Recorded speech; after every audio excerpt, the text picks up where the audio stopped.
How's it going, guys? Welcome back. Stasis Jiu-Jitsu. On today's video, it's going to be about leg lock entries. Now, I've done a few videos where I'm talking about the actual finish of a footlock. I didn't actually go into any detail about how to get into it.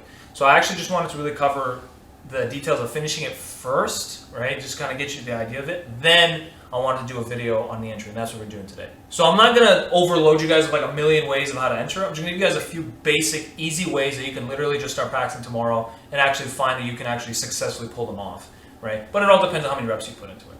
So let's not talk too much. Let's just get right into the technique. Starting off with the first entry, just going to be from open guard. Very, very easy version. So just start off in open guard. Always general kind of rule of thumb is always have your feet pointed towards your partner, have good base. Right? Don't just stand with your feet straight like this. Right? It's way too awkward. You're going to get caught in so many things. Stagger your feet pointing towards your partner. Now, his legs could, they could be very annoying. They could be playing different things. They could be playing maybe de la Riva, right? All sorts of stuff. For the most part, don't worry about it. Just deflect. Make sure his feet are just around the hip area. As long as his feet are around here, you're good to go.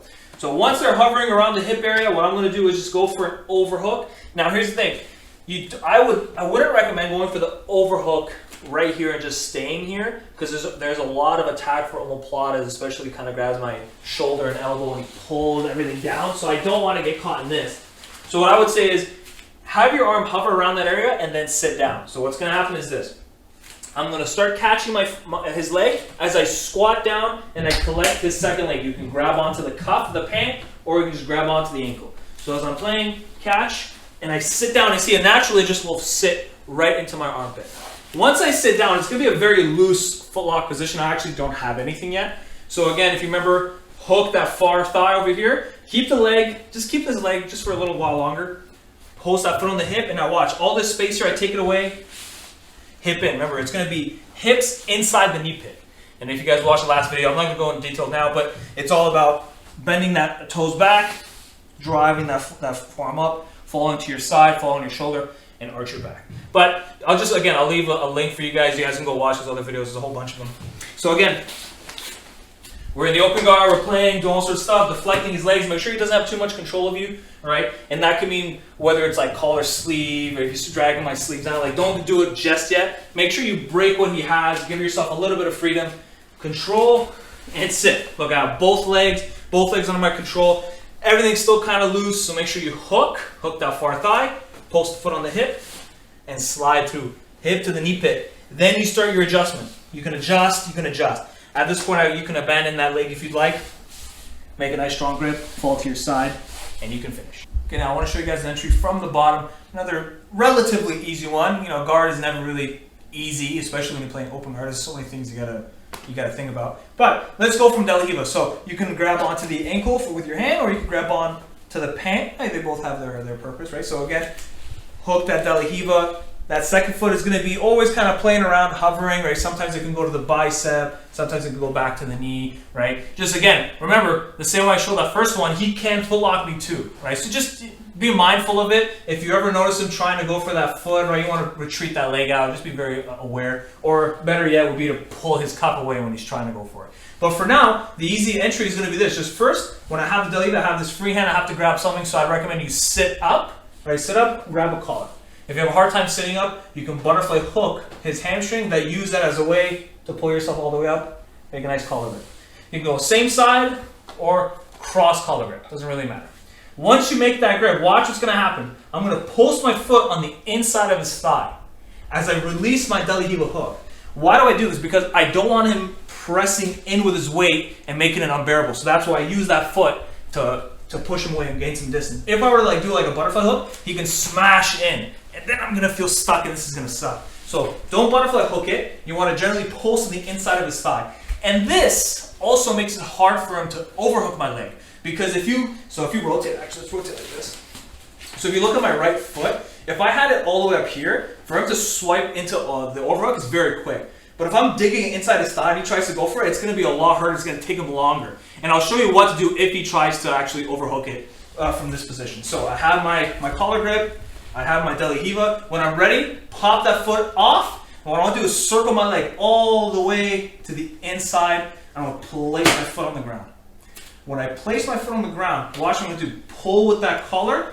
Use my left foot to scoop myself under. So pull and scoop. Now, using that foot on the hip, create some distance, pulse that leg on the hip. Now watch that final step, butterfly hooks. Look, it's basically a footlock position, just in reverse. Now I'm on the bottom doing it.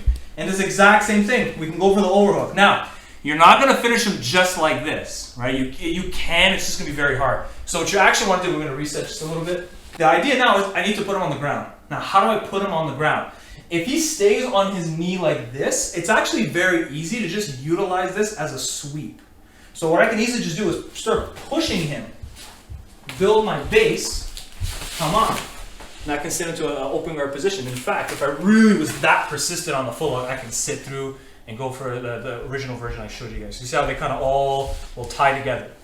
So if he's on his knee, use it as a sweep. So one more time, remember, if they're on the knees, you stretch them first. You stretch them out all the way, then you start building your base up. This foot can stay behind the hamstring, but I would recommend you push on him in case, the same idea, you don't want him to drive into you. If he tries to drive into me, I push him away, because him driving in will look like this. If he drives in, he'll put me on my back again. So create some distance. But if he stands up, so he's gonna stand all the way up. First thing is this, you're gonna notice, look at my hip. If my hip is dropped, sagged, remember the rule of bringing the hips up to the knee pit. Right now, my hips are nowhere close to it. What does that mean? That means I have no strong frame. He can actually deflect my foot on the hip, and then it gets really bad, because he can actually just jump right to mount. So it's very key. Use these two grips, the foot on the hip and the butterfly hook, lift the hips up and pinch. This makes a huge difference. If he tries to peel that foot off now, not impossible, it's gonna be a lot harder. Now we have to drop him to the floor. There's two ways we can do this. If I can reach for that far leg, I can grab onto the pant, or I can grab onto the ankle. Now watch it. Lift my hip, push him. I'm pushing him on the side that I have all the control. That's where I'm trying to direct that pressure. Again, he stands up. Notice my hips are too low, so I gotta lift my hips up and pinch my thighs together. They won't burn your legs, but it's good to develop. So again, if I can reach that leg, makes life a lot easier. But you can drop him without it. It just will take a lot of proper pressure, more specific pressure. So the pressure is going to be like this. I'm going to imagine turning my hips to the side like this. So you see what that already just did? So as I lift, I turn my hip. Now when I keep that overhook, make sure the overhook is nice and tight, turn your hip, and then you want to push with your legs. So as I'm lifting up, I lift, turn, and direct pressure.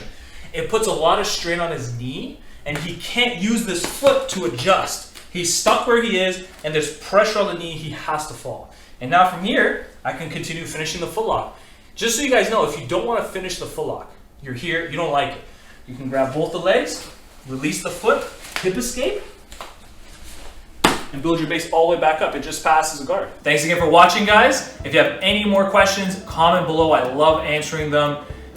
Again, because I feel like it's an incomplete sentence. I feel like there should be more to it, because it just feels like I need to add more. Okay, Stefan's gonna put that part in. Thanks again for watching, guys. If you have any questions, please comment below, and I'm gonna answer them. I put a huge promise on myself. You did. Thanks again for watching, guys. If you have any questions, please comment below. Again, I really keep these very simple, but I try to make them really, really fundamental and basic. That way they can really apply to as much of your game as possible. Try to touch as many people's styles as possible, rather than making it so hyper-specific that maybe 20% of the people can do if they're athletic or if they're this, but everyone else just kind of says, well, that sucks, I can't do it. So I try to make it as general as possible to really get as many people to do it. I'll see you guys in the next video. Subscribe, like, share, do all that stuff. Thank you very much.